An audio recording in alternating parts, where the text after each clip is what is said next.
అందరికీ నమస్కారం అండి. ఈరోజు ఒక మంచి వీడియోతో మీ ముందుకు వచ్చేసాను. Welcome back to our channel positive webs in Telugu. ఎప్పుడు కూడా నిన్ను దూరం చేసుకున్న వాళ్ళ కోసం బాధపడవద్దు. అలా బాధపడినట్లయితే నీ యొక్క సంతోషం కోల్పోతావు. సంబంధాలు ఎప్పుడు మామూలుగా చంపబడవు. అవి ఒకరి నిర్లక్ష్యం, ప్రవర్తన, అహంకారపూరిత వైఖర్యం వల్ల చంపబడుతూ ఉంటాయి. ఇతరుల మనోభావాలతో ఎప్పుడూ ఆడుకోవద్దు.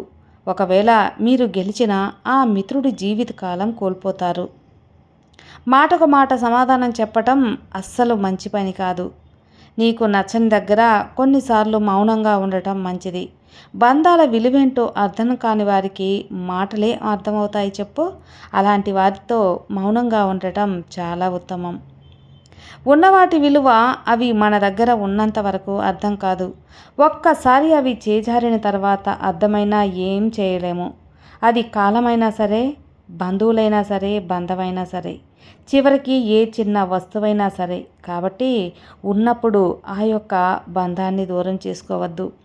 నీ కోసం ఎదురు చూసే మనిషిని ఒక గంట, ఒక పూట, ఒక రోజు నిర్లక్ష్యం చేయి, తప్పులేదు. కానీ ప్రతిరోజు అలాగే నిర్లక్ష్యం చేస్తే ఏదో ఒక రోజు నువ్వు కావాలని పిలిచినా పలకనంత దూరం వెళ్ళిపోతారు.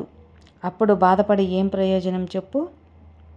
మాట చిన్నదైనా మనసును గాయపరుస్తుంది. ఒక చిన్న అబద్ధం అనుబంధాలను తెంచుతుంది.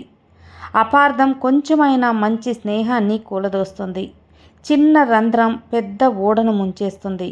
కారణం చిన్నది, ఫలితం జీవితకాలం. కారణం చిన్నదైనా ఆ యొక్క బాధ అనేది జీవితకాలం భరించాలి. ఎవరితోనైనా వాదించేటప్పుడు మౌనంగా పక్కకు వెళ్ళి తప్పుకోవటం మంచిది. ఎందుకంటే వాదనతో గెలవచ్చనే ఒక ఫీలింగ్ కంటే మనశ్శాంతి చాలా గొప్పది కదా. వాదనతో కొన్నిసార్లు బంధాలు శాశ్వతంగా దూరం కూడా అయిపోతాయి. ఈ ప్రపంచంలో మనం కొనుక్కోలేనిది ఏదైనా ఉంది అంటే అది గౌరవం, తర్వాత బంధమే. దాన్ని సంపాదించుకోవాలంటే పేరుతోనో, డబ్బుతోనో, పరపతితోనో కొనుక్కోలేం. మన మంచితనం, మన మాట తీరు వల్ల మాత్రమే సాధ్యమవుతుంది. కోపంలో వచ్చిన మాటను పట్టుకుంటే మనసు విరిగిపోతుంది. అదే ఆ కోపం వెనుక ఉన్న ఆ బాధను తెలుసుకుంటే నీకు ఇష్టమైన బంధం నిలబడుతుంది. నీ బంధం తెచ్చుకుంటావా లేదా తుంచుకుంటావా నువ్వే ఆలోచించుకో. ఎవరిని బాధ పెట్టకూడదు, కష్టపెట్టకూడదు అనుకున్న మనిషి అందరి వల్ల కష్టపడుతూ బాధపడుతుంటారు. ఇది అక్షరాల ఈ యొక్క జీవితకాలంలో సత్యమే. జీవితంలో బోలెడన్ని సంబంధాలు అక్కర్లేదు. కొన్ని సంబంధాలు జీవం ఉంటే చాలు. జీవం లేని ఎన్ని బంధాలు ఉన్నా ఒకటే, లేకపోయినా ఒకటే. జీవం అంటే ప్రాణం కాదండి. వాళ్ళ మీద మనకు నమ్మకం, మన మీద వాళ్ళకి నమ్మకం. ఆ నమ్మకం ఉంటే చాలు. జీవితాంతం ఆ బంధం దూరం కమ్మన్నా కాదు. మనకు రోజులు గుర్తుండవు, కానీ జ్ఞాపకాలు గుర్తుంటాయి.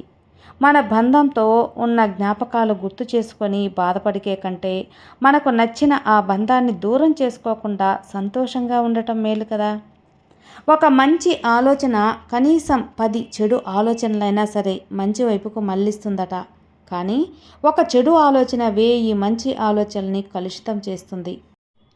చెయ్యి జారిన బంధం, నోరు జారిన మాట ఎప్పటికీ తిరిగి రావు. అందుకే మాట్లాడే ముందు బాగా ఆలోచించి మాట్లాడాలి. నువ్వు బాధపడతావని అబద్ధం చెప్పేవారి కంటే నువ్వు బాధపడినా పర్వాలేదని నిజం చెప్పేవారిని నమ్ము. వారితో నీకు ఎలాంటి ఆపద ఉండదు. మనిషి ఇబ్బందుల్లో పడేది రెండు సందర్భాల్లో. ఒకటి డబ్బును పొదుపు చేయలేనప్పుడు, రెండవది మాటలు అదుపు చేయనప్పుడు. కాబట్టి మనిషికి మాట, డబ్బు రెండూ అదుపులోనే ఉండాలి. కష్టకాలం కలకాలం ఉండదు. ఆనందం వెన్నంటే రాదు. జీవితం ఈ రెండిటి కలయిక. ముందు వచ్చే కష్టం హలహలం, వెనుక వచ్చే ఆనందం అమృతం. కష్టాన్ని గొంతులోనే అడ్డుకోవాలని చెప్పినా ఆనందాన్ని అమృతంలా అందరితో పంచుకోవాలి. నీ కోసం బ్రతుకు, నిజాయితీ నిన్ను బతికిస్తుంది. సత్యం కోసం బతుకు, ధర్మం నిన్ను బ్రతికిస్తుంది. మంచి కోసం బతుకు, మానవత్వం నిన్ను బ్రతికిస్తుంది. అంతేకాని ఇప్పుడు ఏదో సుఖం కోసం, ప్రస్తుత నీ ఆనందం కోసం అధర్మం వైపు ఎప్పుడూ అడుగు వేయవద్దు. అది నీ అధోపాతాళానికి తొక్కేస్తుంది. నువ్వు సంతోషంగా ఉన్నప్పుడు 10 రోజులు కూడా 10 క్షణాలుగా గడిచిపోతాయి.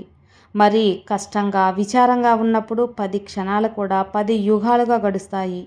అందుకే వీలైనంత వరకు ఎప్పుడూ ఆనందంగా, సంతోషంగా గడిపేందుకే ప్రయత్నించు. బాధలనేవి ఎప్పుడూ వస్తూ ఉంటాయి. ఆ బాధతోనే జీవితమంతా గడుపుతూ ఉంటే సంతోషం ఎప్పుడు సంతోషిస్తావు? సంతోషాన్ని ఎప్పుడు అనుభవిస్తావు? ఏ ప్రయాణంలో అయినా సరే మనసు మన లగేజీ ఎలా మన పక్కన నెట్టి హాయిగా ప్రయాణం చేయగలమో మన జీవిత ప్రయాణంలోని బాధలు కష్టాలు అలాంటి లగేజీలను పక్కకు నెట్టి జీవిత ప్రయాణాన్ని కొనసాగించాలి. అదే నిజమైన జీవిత రహస్యం. కాలం మనుషులను మార్చదు, కానీ కాలం గడిచే కొద్దీ మనుషులు అసలైన నిజం బయటకొస్తుంది. ఎవరు ఎలాంటి వారో ఖచ్చితంగా తెలియచేస్తుంది. నటించడం ఎన్నో రోజులు సాధ్యం కాదు, కాబట్టి ఖచ్చితంగా వాళ్ళ నటన బయటపడే తీరుతుంది. నీ యొక్క సంతోషం గుర్తించకపోయినా పర్వాలేదు, కానీ నీ కష్టంలో నిన్ను గుర్తించకపోతే వాళ్ళు ఖచ్చితంగా నీ వాళ్ళు కాదు అని గుర్తుంచుకో. నిన్ను ఇష్టపడే వాళ్ళను ఎప్పుడు కూడా వాడుకోవద్దు. నీ అవసరం ఉన్న వాళ్ళను తప్పించుకొని తిరగవద్దు. నిన్ను నమ్మిన వాళ్ళను ఎప్పుడూ మోసం చేయవద్దు. నిన్ను గుర్తుంచుకునే వాళ్ళను ఎప్పటికీ మర్చిపోవద్దు. నీకు సాయం చేసిన వారిని మర్చిపోకూడదు, కానీ నువ్వు సాయం చేసిన వారిని మాత్రం నువ్వు గుర్తుంచుకోకూడదు. ఇది ఎప్పటికైనా నువ్వు తెలుసుకోవాల్సిన జీవిత సత్యం.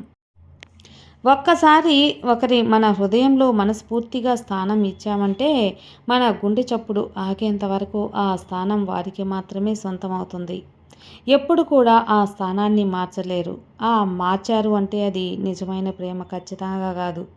ఎప్పుడైతే మీరు ఎమోషనల్ ఫీలింగ్ అవుతారో అప్పుడు మిమ్మల్ని ఎదుటివారు వాడుకోవడం, ఆడుకోవడం, అలాగే శాసించడం జరుగుతుంది. కాబట్టి మీ యొక్క ఎమోషనల్ ఏంటో అవతల వారికి తెలపవద్దు.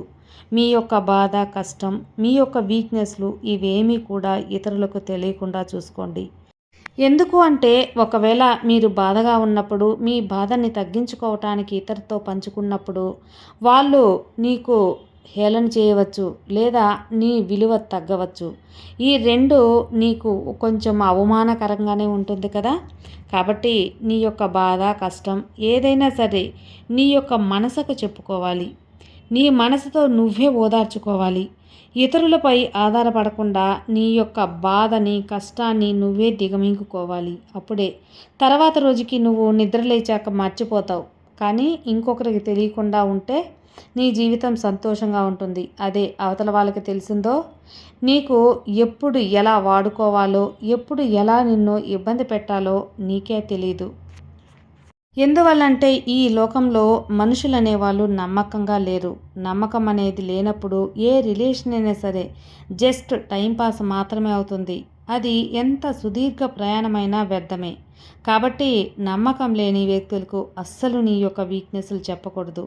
నీ యొక్క ఆలోచనలు ఇప్పుడు రాబోయే భవిష్యత్తు వైపు పరిగెత్తాలి, కానీ నీతో కలిపి నడవని గతం కోసం వేచి ఉండకూడదు. గతాన్ని ఎప్పుడు కూడా నువ్వు గుర్తుంచుకోవద్దు.